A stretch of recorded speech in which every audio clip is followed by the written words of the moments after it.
हस्तिनापुर की किए तैयारी, कुछ दिन बीत चुका था महाभारत संग्राम।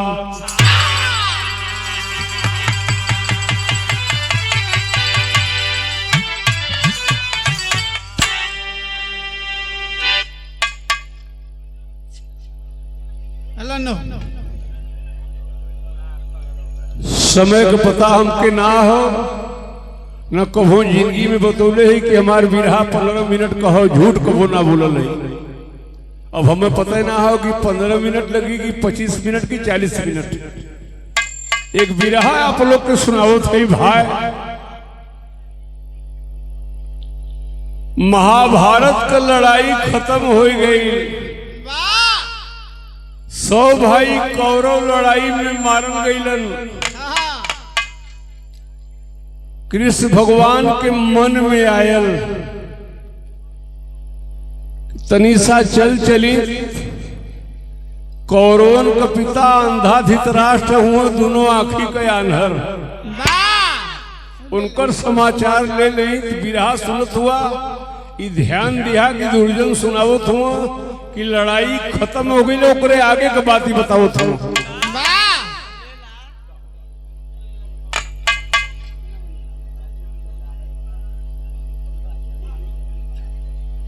देखा हलचल यादव के पौत्र हैं, पोता है मखनचू डेरी।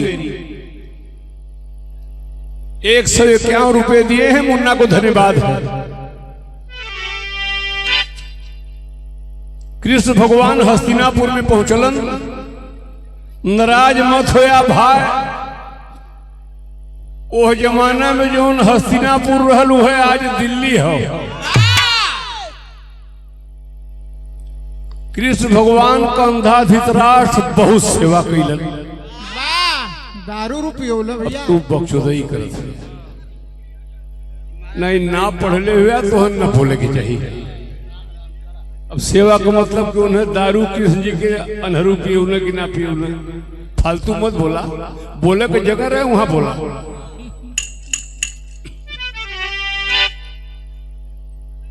हस्तिनापुर में अंधा धृतराष्ट्र बहुत सेवा कैले। कहे कन्हैया सुनीला भाई।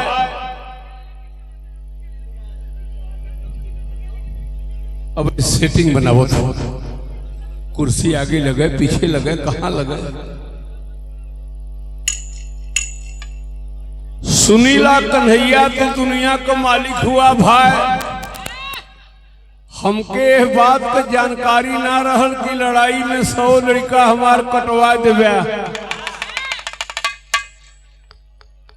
कृष्ण भगवान कहने कि अनहरू पानी तो बहुत निक पियोला। करेजा हमार जुड़ा गल। को अपने दुआरे पर मेहना मारत हुआ कि तोहार लड़का 100 हम कटवा देली।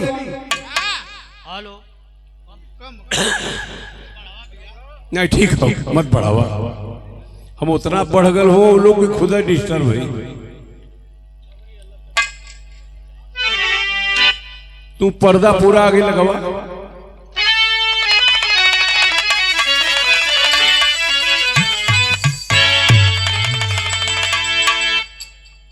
जितना लोग बिरहा में हुआ अपन दिमाग बना लिया कि सब लोग हस्तिनापुर में बैठल हुआ।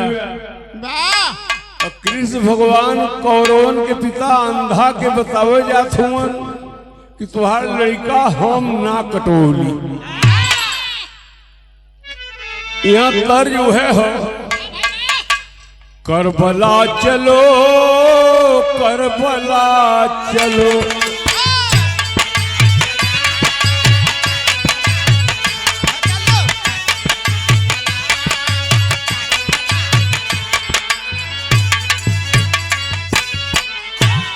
लेकर खुदा का नाम चलो करबला चलो।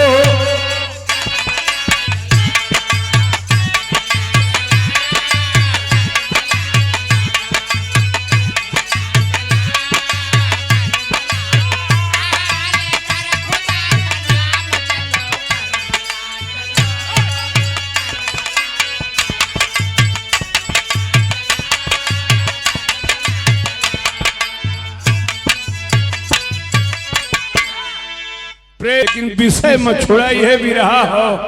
भगवान कहना लड़का तोहार हम ना कटोली। सुनिए राजन, सुनिए राजन,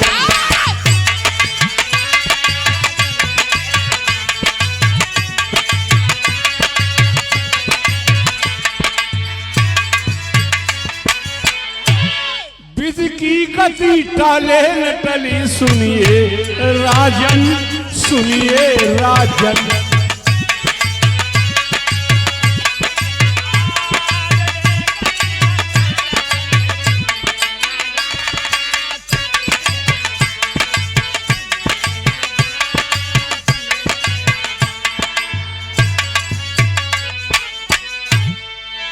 ₹200 का पुरस्कार आया है हमारे बड़े भाई को। तो दोनों अखिया का अनहर होना बरला की लड़का कटवा देली। हम गायब तो न बजी और हमारे बात बहुत जोर से बजी। कहे भगवान राजन की जगमाया का फंदा है।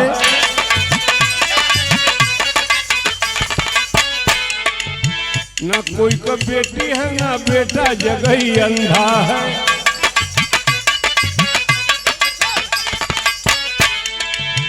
एक बात और कहलन, पूर्व जन्मों का फल इस जन्म में तुम पाए हो। इसी कारण 100 बेटे अपने तुम गंवाए।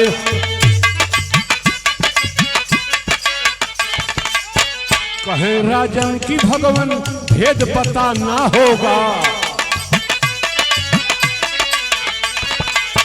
पूर्व जन्मों का वो अभिशाप सुना ना होगा।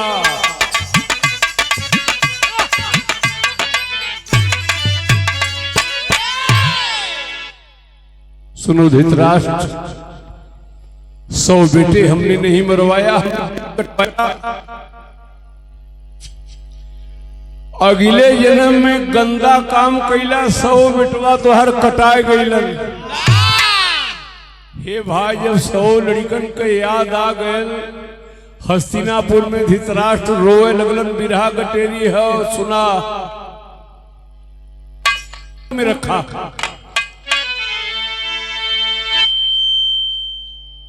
रोए लगलन धृतराष्ट्र, नयनमा ओहो नयनमा मोती बरसे बिरही। और कैली कौन पाप दुख दे गई न सुगनवा, नयनवा मोती बरसे बिरही।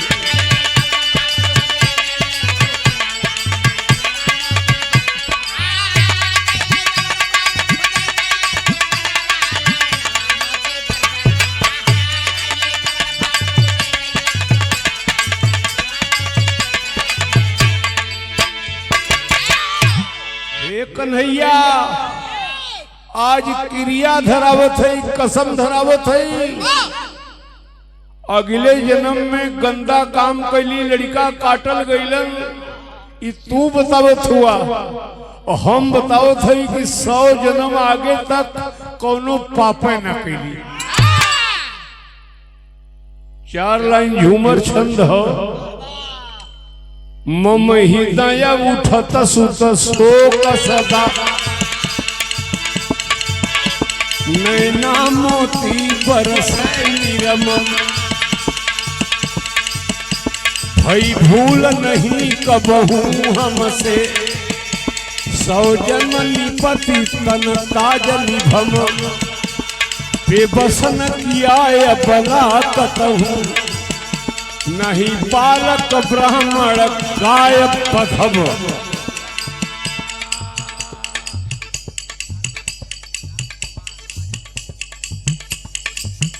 200 रुपये पुरस्कार आए हैं श्रीमान लाल बहादुर यादव प्रधान जी, आजमगढ़ चौबान से।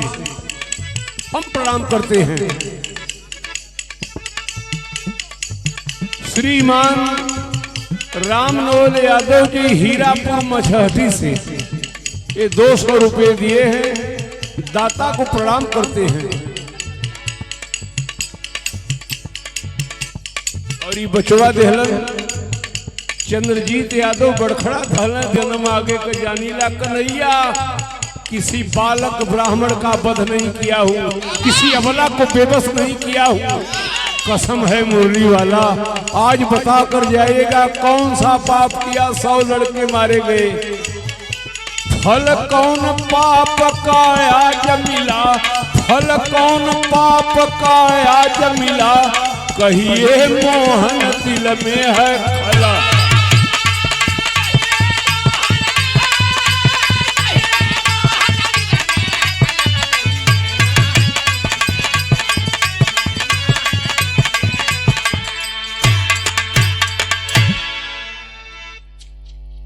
कोहो कन्हैया 100 जन्म आगे तक राजा रहली, कोई पाप नहीं किया। कसम है बता कर जाइएगा दरवाजे पर, कब हमने पाप किया। एक ठे धुन आ गई, क्यों नाराज मत होई। धोबी भाई लोग के बारात आवेले में धोबियो लवंडा गावलन। खैबे लात और कुछ बकाया ना। यार बात पहले पूरा हमारा सुना, हम ही कहली है कि धोबी भाई लोग के बारात आवेलो में धोबियो लवंडा गावना है। ढोलहा हमार जानते का कहतू तो ऐसा नाच देता भैया। अब हमें धोबियन का लवंडो ही बुझत हूँ, वो कैसे गावलन सुना।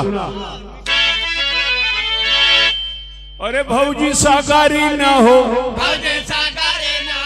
भौजी सागारी ना हो,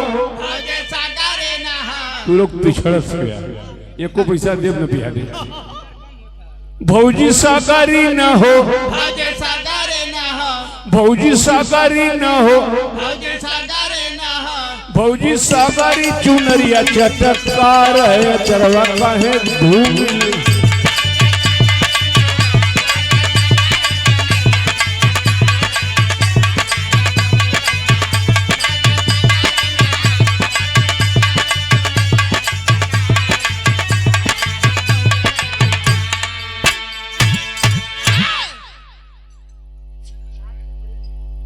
ये सब अमन के माटी का महक भाई। ओ जमाना में धोबियऊ गीत, गोड़ऊ गीत, हिरऊ गीत, चमरऊ गीत, हर बिरादरी के गीत रहल। एके हमरे तोहरे घरे माई बहन भादों के रोपनी में गावेली, तोहरे आचार्य पे हो, तोहरे आचार्य पे हो, तोहरे आचार्य पे हो, तोहरे आचार्य पर बैठे काला भंवरा चूह करस ले गई हो।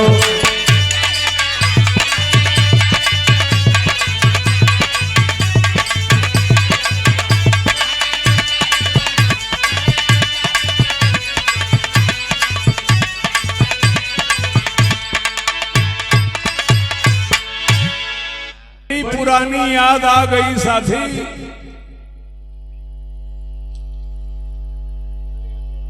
रामदेव भैया के जमाना में पितरकुंडा के काशी पासी गवैया रहे। बड़ा छोट बूढ़ कर हलन, कोनो जवाब ना रहल। वो अपने बिरहा में गावे, हमारे गोड़ावा कहो, हमारे गोड़ावा कहो, हमारे गोड़ावा का लच्छा लहले जाले कमच्छा वाली जोगिया।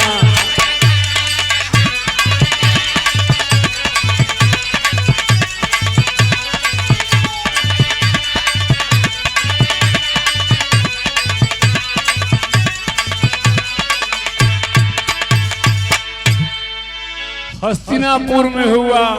कृष्ण भगवान बताओ तो कि सुनाया नरु, हंस के कहे मुरारी ना, हंस के कहे मुरारी ना, हंस के कहे मुरारी ना, हंस के कहे मुरारी ना, हंस के कहे मुरारी राजा के समहनवा नयनो आंसू पोछे के परी।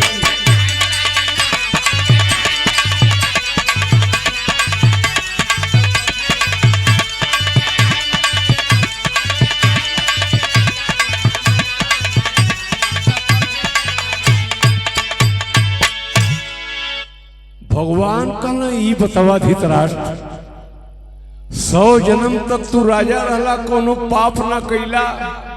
अच्छा साज बतैया, एक जन्म आगे के जानेला कहले महाराज उहे ना जानी। तब कृष्ण भगवान कहलन सुना 101 जन्म में एक बेर रहला राजा ज्ञानिया ना सुध तोहरे गोद में रहला चंदनपुर राजधानिया और कैला घोर पाप तब ना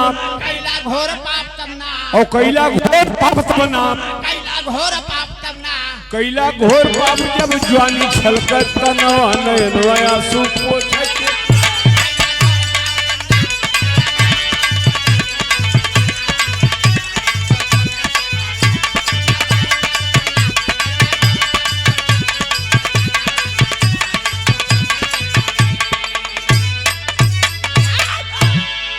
इतना लोग सरस्वती माता के मंदिर पर हमार विरहा सुनत हुआ यह दुनिया में कोनो भी आदमी के अनजानी बात बतैबा बड़ा प्रेम से सुनी है।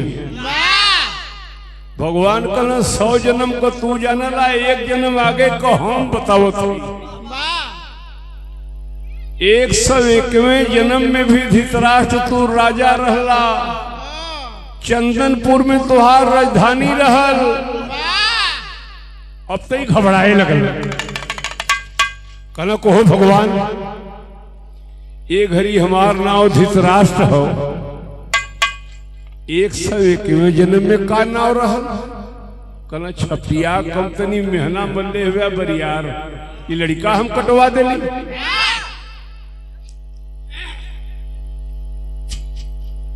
शादी ब्याह में हमरे तोरे घरे के माई बहन गावेली सासू जी के आँखिया में छाई मधुमक्खिया है मड़वा कल दुल्हा खोल नहीं अखिया है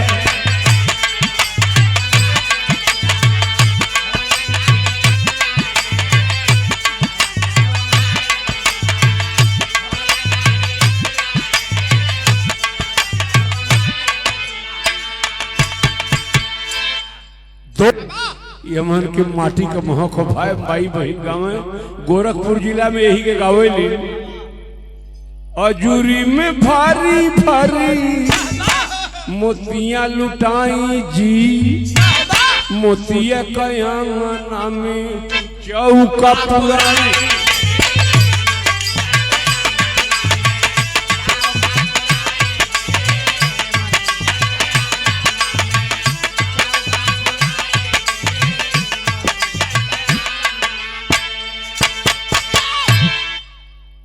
आज का कुल जमाना बदल गया। आप दादा के 11 साल का लड़का हो 13 साल का लड़का हो ब्याह हो गया गौना 7 साल के बाद आई 9 साल के बाद आई लोग बहुत सिधवा रहलन उठाए सिधाई को और रहल एक ठे अपने गांव को बात हम बताई झूठ ना बोलीला हमारे गांव के एक बाबू साहब का बारात चौबेपुर से चल गए धानापुर हिमतर गांव हो दुल्हा रहल 25 साल का मड़वा में पांडे बाबा सुमंगली पढ़े लगल दुल्हवा रोए लगल तो लोग पूछलन बारात मलिकार से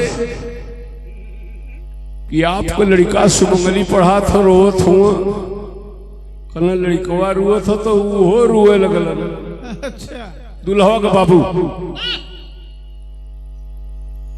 कहना आप कहे रुअत हुआ कहना हमारा लड़कवा रुअत है ऐसे रुअत है तो लड़कवा से पूछायल कि तू कहे रुअत हुआ कहना हम माई का याद आवत है अच्छा रतिये भरे के बियाह करे वो बलुआ से धानापुर का कदम हो इतना सीधा तन माई का याद आवत हो कल नौवा का रहल कल ये घड़ी तोहर न धृतराष्ट्र 101 जन्म में सुना मोती नामा राजा आप रहला सरकार है घूम रोज जात रहला बगिया मझा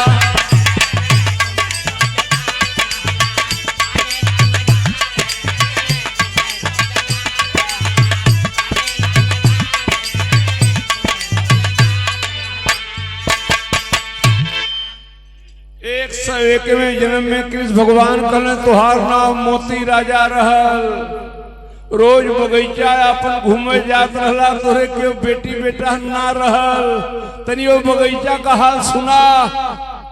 एक ठे धुन सुनावत है, हम लड़का रहली तब फिल्मी धुन आइल। सोनिया और मोनी की है जोड़ी, अजीब सजनी अमीर साजन गजनी।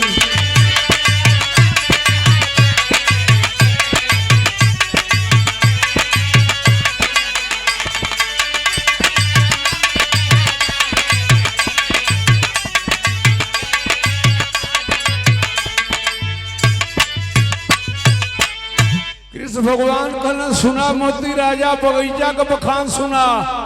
तोहरे चमन में बसंती बहार, सुनला हमार बोले मुरा।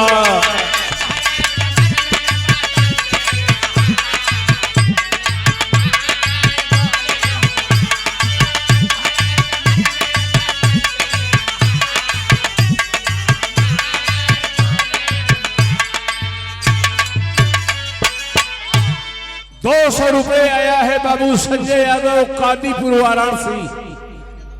दशरथ यादव के सुपुत्र हैं, हम धन्यवाद करते हैं, मालिक मजे में रखें। और क्यों हो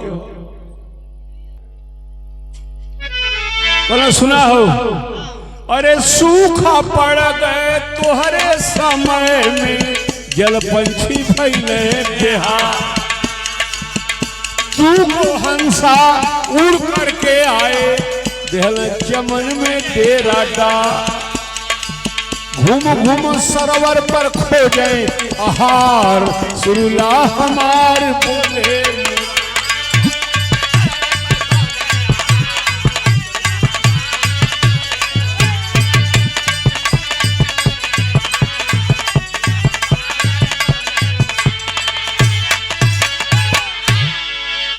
कृष्ण भगवान कहलन कि बड़ा बरियार सूखा पड़ल रहल, तू मोती राजा रहला, तोरे बेटी बेटा क्यों ना रहल। तोरे तालाब के किनारे बगीचा में हंस दोनों प्राणी अइलन। मलिया आए के कहला से साहेब, हंसवा हंसनिया के जिया लेता, तलबवा के किनरवा रहे लगतन, तो हर तलबोए मान सरोवर हो जाता। तू मलिया का बात मान के बहुत सेवा कैला। हंस हंसी तो आशीर्वाद दिलन। कलन हरू सुना ख्याल से, मेहना मरला की तो लड़का कटवा देली। कुछ दिन बीतल, तेही सरोवर के तीर हंसनी दिया 100 अंडा। फूटा अंडा बच्चा भैलन, पड़ल गले में कंडा। नयनवा मोती और ढूरन लगे पखेरू भैल जब से।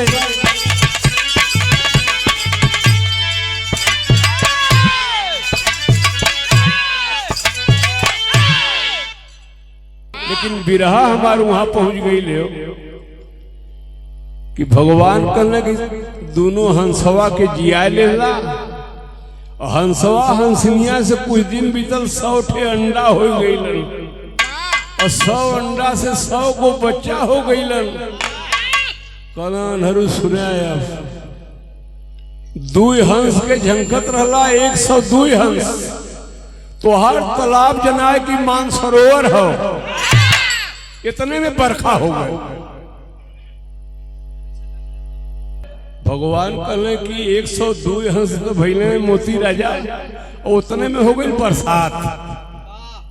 तब हंसनिया कहलस, सुना हो, मोती राजा बहुत दानी हूँ, भगवान हूँ, धर्मात्मा हूँ। अब बरसात हो गल सैया, 100 लड़कवन के छोड़ दा, चला अपने गांव चल जाओ। बड़ी पुरानी याद आइल भाई, शारदा सिन्हा जी वो जमाना में गौले रहली। सास ससुर बिना ससुराना सो है, बलक बिना गोदिया ना सो है राजा पलक बिना।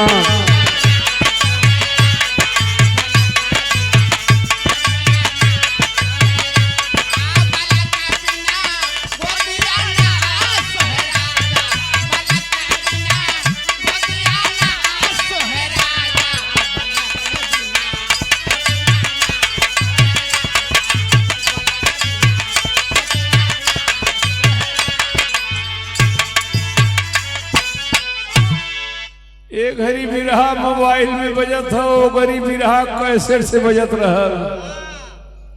कैसेट पलटाए तो फिर गौले रहली, मोरे पिछवारा जमीरिया का पेड़वा, जमीरिया का पेड़वा मोर बलमुआ हो, मोर बलमुआ हो नीला रंग चुनरी छपाएगा।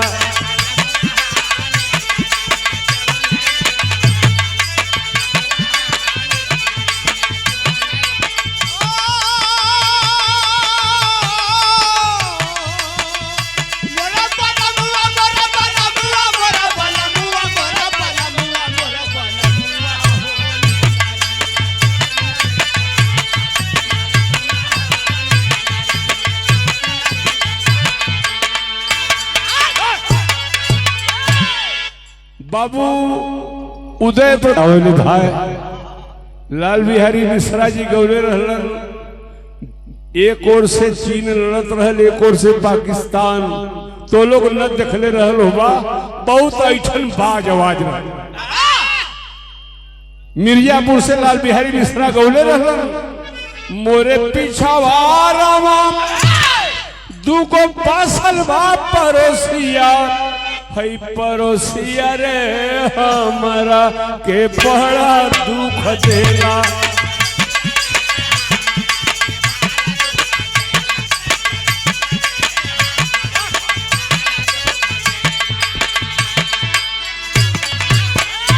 हंसनिया कल से सैया पनिया पर आ सगई आइल सवानवा, अरे आइल सवानवा मोर सजनवा हो, मोर सजनवा हो चला चली।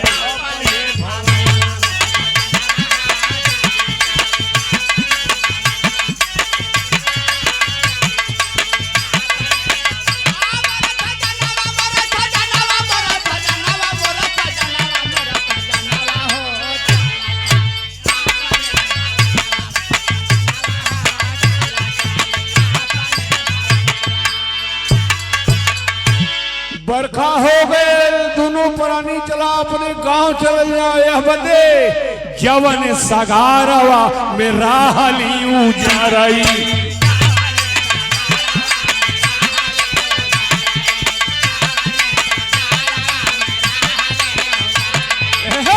पनिया परासले पर ऊँग जाले न रही।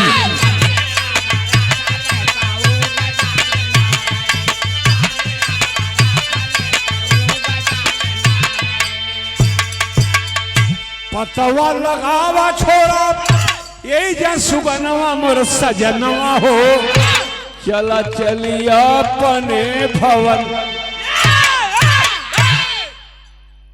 500 रुपए का पुरस्कार आया है।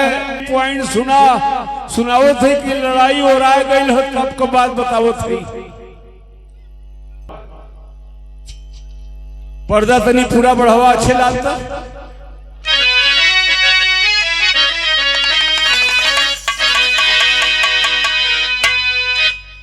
ए सैया चला अपने गांव चल जाओ, यह बदे चल जाओ कि मोती राजा 100 लड़कन का खूब सेवा करी हन। बरसल सवा नवाहारी तभैली धरत। बहुत अच्छा हल्ला न हो, बात बढ़िया है। बरसल सवा नवाहारी तब तलवा तलैया में जल लहरा।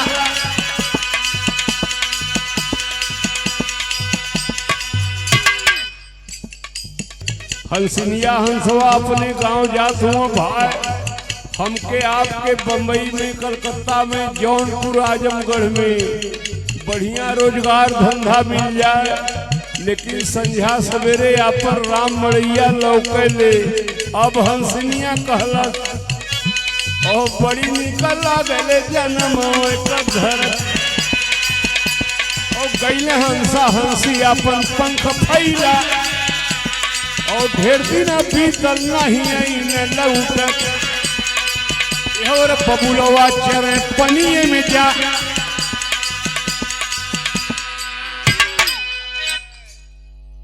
कल अनहरू बेन बात सुना पपवा कब कैला। और एक दिन तो हई बोलवला मलिया। अब पूछे लगला बाग में शिकार कौनो बा। और बड़ी स्वाद मांगले जवनिया में जिभिया। और एक थे चिड़ैया हमके लिए क्या फंसा। और रोज एक बच्चा फैलियावे लागल। और धीरे धीरे 100 गो पखेरु गईला।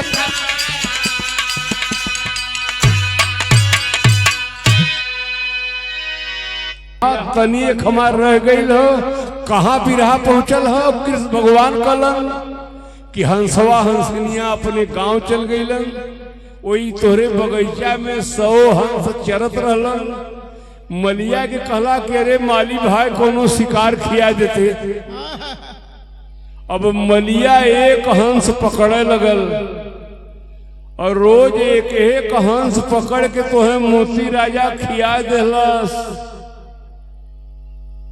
यहर हंसवा हंसनिया कहना ए सैया मोती राजा तो भगवान बाटन हो बचवन का सेवा खूब करत हुई है।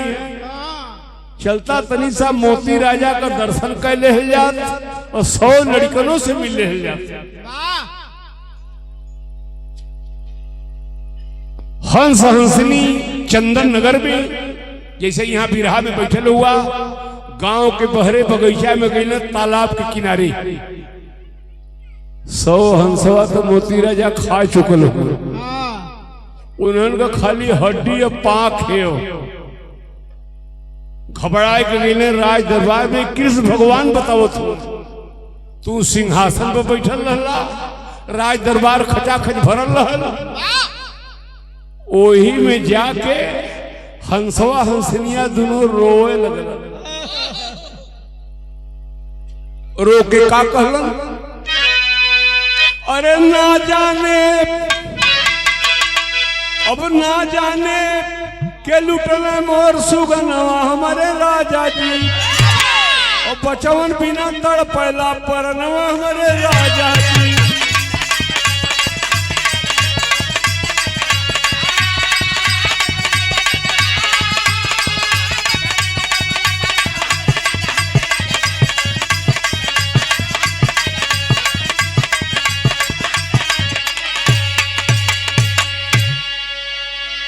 सुन के हंस का बिरह वेदना राजा जी घबराए हो। अरे बिहार बन के माली को राजा तुरंत बोलवाए हो। करे मलिया बगीचवा तो ही ना गोरत रले। उस 100 हंसवा का भइल। और राजा पूछे का भइल ललनवा हमारे राजा जी। और माली बोला तू कैला भोजनवा हमारे।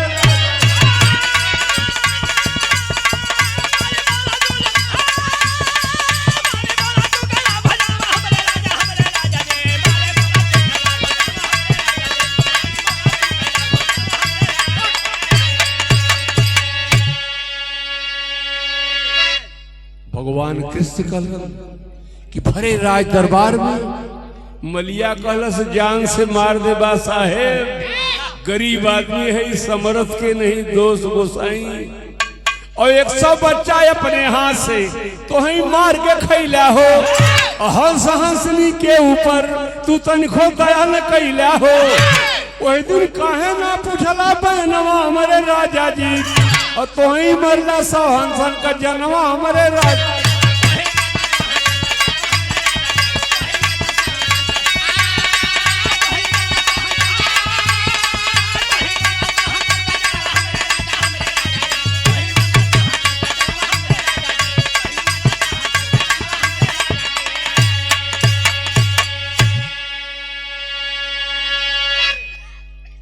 कृष्ण भगवान कहने की इतना बात का जानकारी जब हंस हंसनी के भई भरे राज दरबार में चंदन नगर में तोहरे सामने रहला मोती राजा छाती पीट पीट रोए लगलन। अरे पपिया नीच राजा, हम दोनों प्राणी जल्ले हुई कि हमारे बचवन के जियाएगी तो ही खा जाइबा तो संगे ले जाई। भगवान कहले कि लड़कवा हम ना कटोनी। लड़कन के शोक में हंसवा हंसनिया छाती पीटत पीटत दोनों अखिया का आंधर हो गई। तब तो के श्राप दिलन, जा रे नीच मोती राजा। श्राप का दिलन, अरे हमारे हीरावन का राजा जैसे तबला घेटवा ऐसे मारल जाइए तोहरे आगे तोहरो।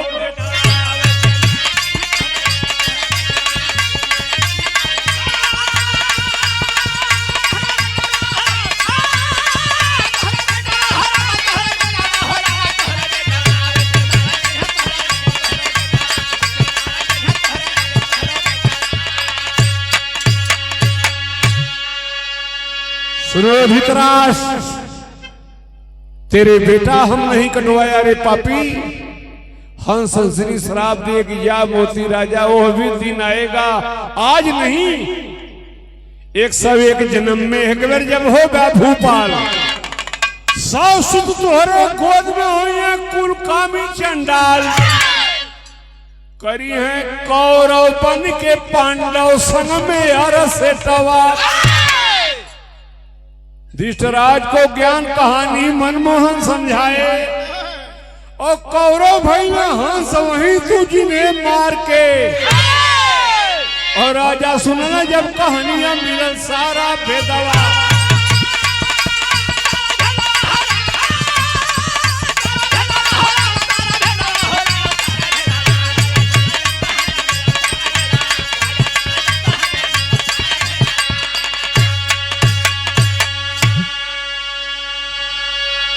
बिरहा हमार खत्म। धृतराष्ट्र भगवान के गोड़े पर गिर के रोए लगल कि प्रभु मेहना मरनी हमें क्षमा करदा, ये अंधरा का नैया पार करदा। गुरु बिहारी गुरुपंतु गए थे राजा भूल, सरजू मुंशी राम सकल सब गलती किए कबूल। नयनमा मोती दुर्जन छोटे लाल का नए ढंग का मोती बरसाती रही।